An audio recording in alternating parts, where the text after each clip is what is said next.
दरोगा रघुनाथ तिवारी को नहीं पता था कि जिस लड़की को उसने थप्पड़ मारा है वह इस जिले की कलेक्टर है। सुबह की हल्की धूप में एक साधारण सी नीली कुर्ती पहने महिला कंधे पर झोला लटकाए बस स्टैंड के पास की गली में चुपचाप चल रही थी।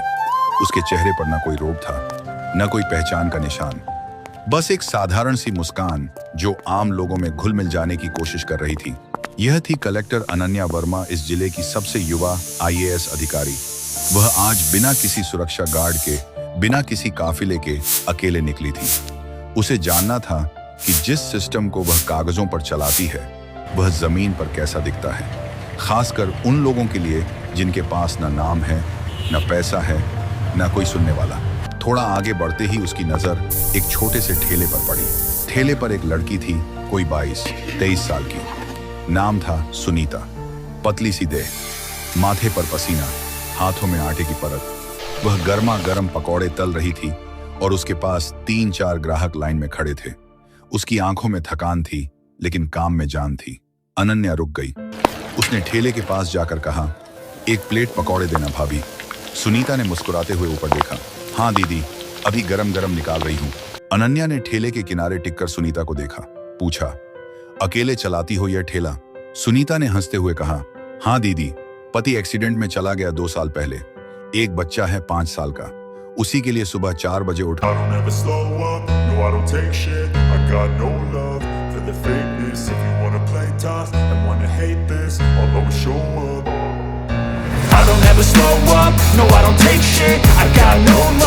for the fakeness. If you wanna play tough and wanna hate this, I'll always show up and make a statement. I don't ever slow up, no I don't take shit. I got no love for the fakeness. If you wanna play tough and wanna hate this, I'll always show up and make a statement. Everything I do so instinctive and so passionate. Every word I move so descriptive like an adjective. I got a vendetta against people who patented being negative when you should be getting after it.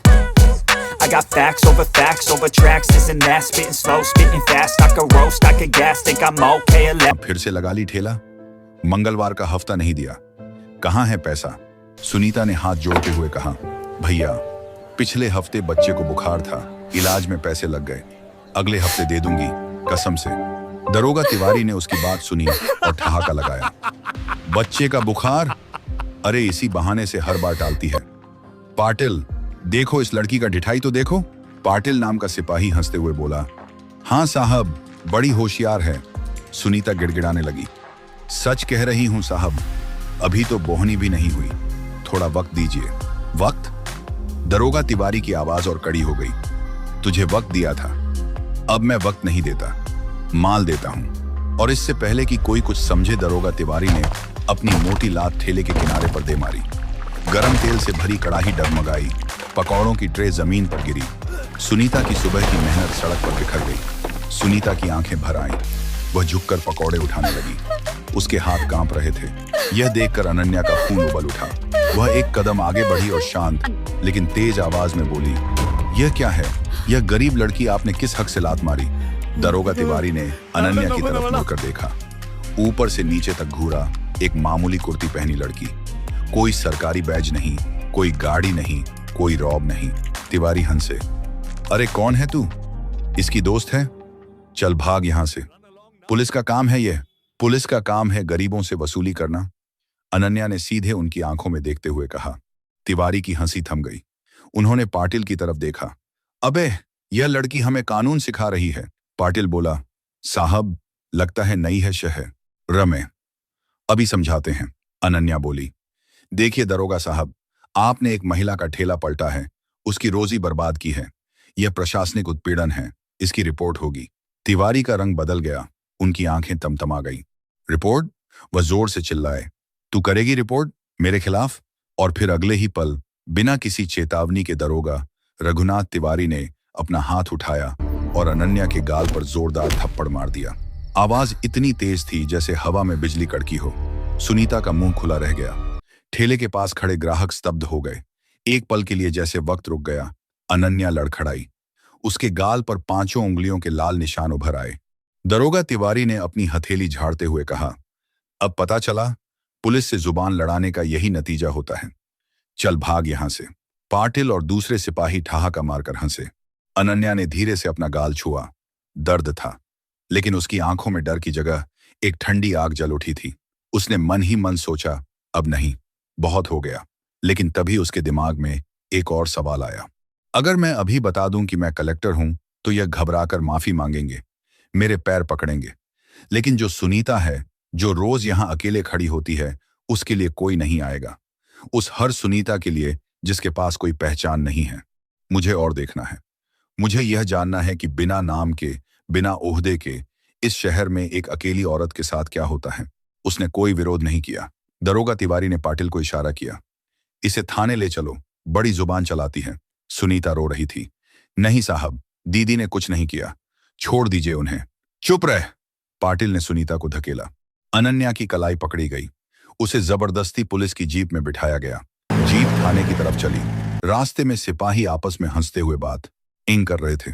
अबे यह लड़की भी अजीब थी, ऐसे बोल रही थी जैसे कोई बड़ी अफसर हो। हाँ यार, सुबह सुबह इतना नाटक। अरे दीदी, घर में बैठा करो। तिवारी साहब का हाथ खाकर आज तक कोई सीधा नहीं खड़ा हुआ। अनन्या चुप रही। हर चेहरा, हर नाम, सब उसके दिमाग में दर्ज होता जा रहा था। थाने पहुंचते ही उसे गाड़ी से उतारा गया। दरोगा तिवारी ने चिल्लाकर आदेश दिया, डालो इसे हवालात में, सुबह मजिस्ट्रेट के सामने पेश करेंगे।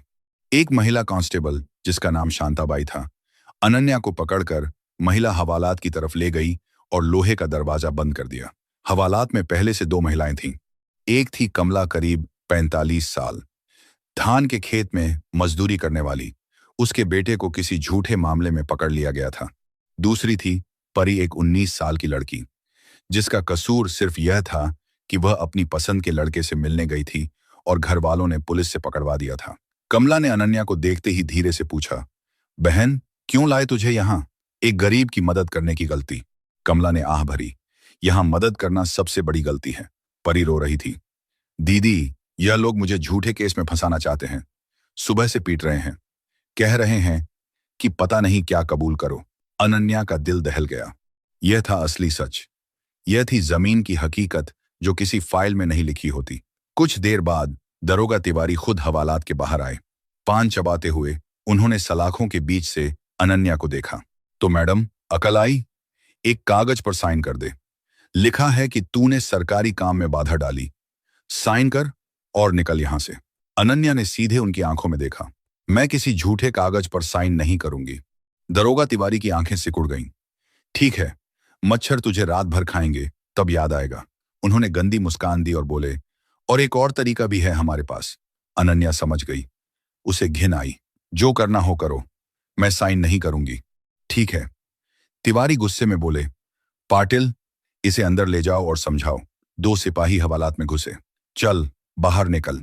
अनन्या अपनी जगह से नहीं हिली। एक सिपाही ने आगे बढ़कर उसके बाल जोर से पकड़े। दर्द की लहर पूरे सिर में दौड़ गई। छोड़ो मुझे,